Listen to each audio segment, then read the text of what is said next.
Hey guys, welcome back to another video. Today is Monday the 29th of September. That means we are just 4 full weeks away to my first race of the HYROX season in Birmingham. So in today's video, I thought I'd basically show you what my training looks like 4 weeks out from a race. Hopefully, if you've got your first race coming up, you might be able to take away something from it in terms of what you might be able to do in your own training. As I've said previously, Birmingham isn't necessarily the HYROX race that I am peaking for. My first race of the season, and I basically just want to see how I get on and see what progress I've made over the course of the off season. Then, with the aim of getting potentially my time in either Dublin or London later on this year. That being said, I do obviously want to do as well as I can in Birmingham. Therefore, I am preparing the best way I can possible. So as I said, today's Monday. I've just got back from the gym. I have a lower body strength session.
Wow, tough session. If you ever think that being 4 weeks out from a race, your training should get easier, you're wrong. It shouldn't do. Just when you think you have conquered some of your training, it gets harder. That was a running interval session. So it was 15-minute warm-up, then 4 lots of strides, so short sprints. Then the main set, 12 rounds, 45 seconds at 3:40 per kilometer pace. So my sort of low zone 5 pace, 15-second easy zone 2, then a 2-minute easy in the middle, and then another 12 rounds of 45 seconds at 3:40 per kilometer pace, 15-second easy, 5-minute cool down. At first glance, I thought that session looked okay.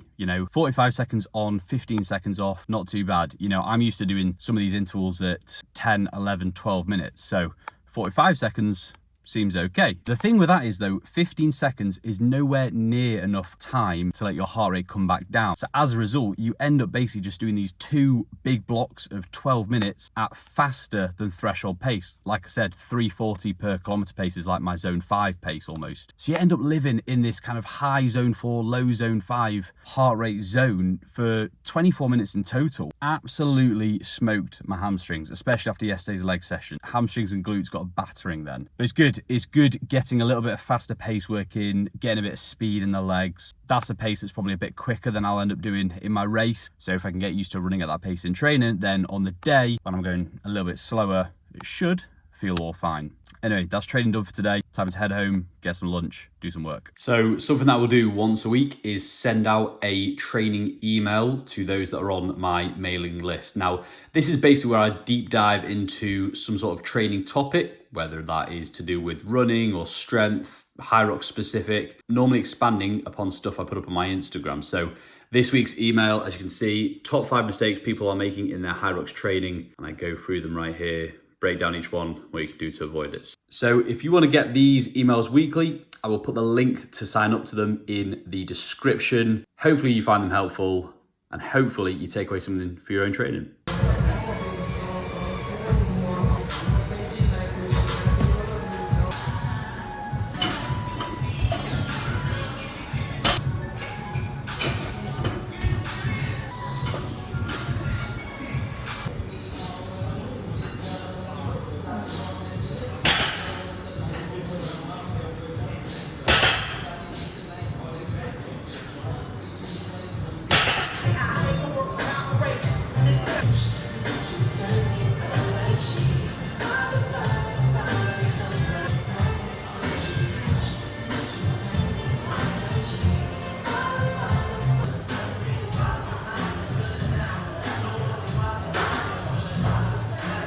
So just got back from the gym. Today was a power slash deadlift strength focused session. So started off with some broad jumps, then on some power cleans, bit of trap bar deadlift in there, and then just some general accessory based work, Nordic hamstring curls, plate loaded sit-ups, kettlebell swings, just stuff that will improve my robustness, resilience, prevent injury, keep my body moving well, that sort of stuff. One big change that you want to be making in your training when you get 4 weeks out from a race or even closer is to start to prioritize ranges of motion that are more specific to the HYROX race. For example, if you are, let's say, over 2 months away from a race, it would make sense to do exercises like back squats and barbell deadlifts. These exercises have a greater range of motion and therefore are going to challenge the muscles a little bit more. You're probably not going to be able to go as heavy on them, but you're going to be developing strength through a full range of motion through the entirety of the muscle itself, okay? When you get close to the race, you want to start to be a little bit more specific in your strength training. This can mean reducing the ranges of motion on some of these exercises. So for example, today I've just done some trap bar deadlifts. Reason being, if you imagine the sled pull, you are pulling from a higher angle than straight off of the ground. Hence the difference between a trap bar deadlift and a barbell deadlift. What this also means is that because it's a shorter range of motion, there's less stretch on my muscles, that it's not going to produce as much fatigue. This is going to allow me to start to prioritize some of my other sessions, like my running sessions and my HYROX specific sessions, which are going to be far more conducive to improving my performance on race day. So just small changes here and there to your strength training can make a massive difference when you get close to your race day.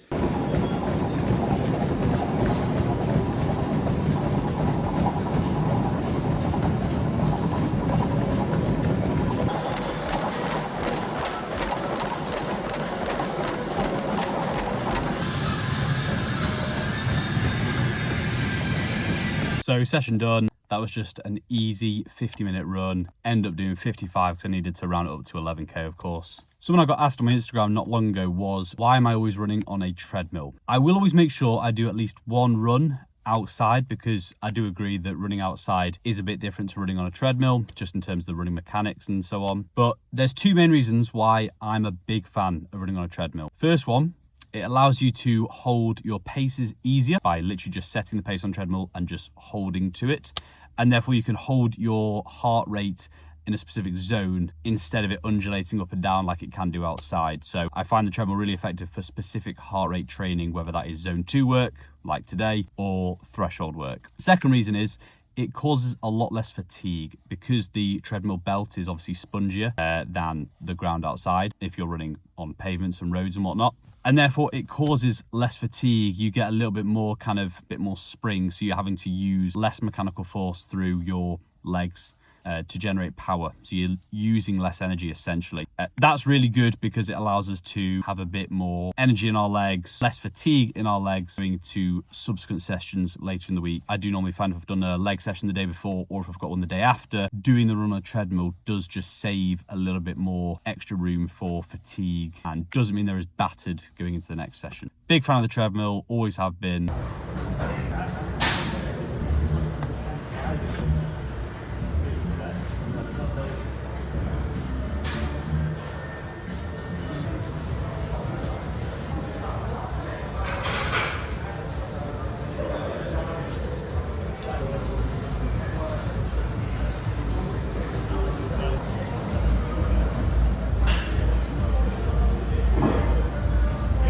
So third strength session of the week done. Today was an upper body focus. I didn't film all of it, but we started with some bench press. Then it was on to some barbell hip thrusts and some strict pull-ups. And then I did manage to film a little bit. I've got some incline dumbbell press in there, bent over barbell row, and then finished with some curls and some core work just to make myself feel better. So that's it for strength this week. 3 strength sessions all done. Still got a couple more sessions to do this weekend. HYROX specific session tomorrow. That'll be the biggest workout of the week probably. Then an easy run on Sunday. So 4 weeks out from a race, everything is still ticking over the same way as it would 2-3 months ago. Same structure, bit more specificity towards the HYROX race itself. But as you can see from today, it is still pretty much just general strength training, maintain muscle mass, maintain strength, and obviously trying to build up the running as well. You need to remember that you know, your training doesn't need to be so HYROX specific all the time. It's not like you get a month out from a race and therefore you have to constantly do HYROX workouts. Keep it the same as what you've done. Keep the strength training up, keep building on the running. And then when you get closer to race day, then you can get a little bit more race specific. The idea is you always want to be sort of race ready. You want to be able to just taper one week and then be able to race that weekend. That's kind of the intention with a lot of my training and a lot of what my coach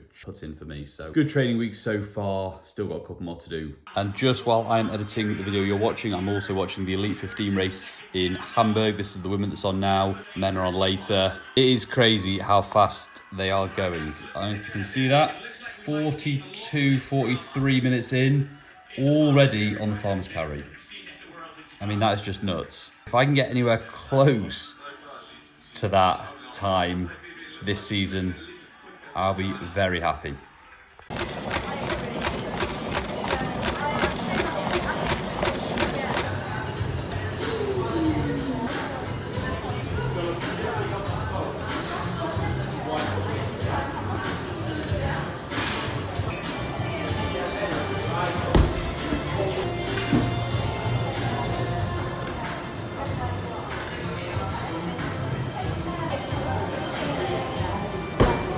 So session done. Today was a HYROX specific session. It was 2 rounds of 800 meter run, 30 meter sled push, 800 meter run, 20 burpee raw jumps, 800 meter run, 750 meter row, 800 meter run, 40 dumbbell walking lunges. So it's 2 rounds of that, and then straight into 800 meter run, 100 wall balls for time. And of course, I've been using the 12 kg ball. Actually taken a bit of a battering today, dropped it on my face. That 12 kg ball, honestly, every single time I come to it, hits me with a vengeance. Hate the thing, absolutely hate it. My hope is that that 9 kg ball feels a lot kinder in my next race, because it's typically taken me a while to get 100 reps in, so hopefully they all pay off. Good session though, definitely feel more prepared for the race. As I said, you're going to be treating your long HYROX sessions as if you were actually doing a race on the day, but we're not tapering for a weekend workout. The difference between today and a race would be I would have probably tapered, probably fueled up a little bit more. Good session though, and long run tomorrow, and then another week done. So, easy run done, 14k, average pace 5:12, 1 hour 13. See there, average heart rate 128. A lot of blue there, all zone 2 work, nice and easy. So, full week of training done, 3 run sessions, 3 strength sessions, 1 HYROX session. 4 weeks out from Birmingham.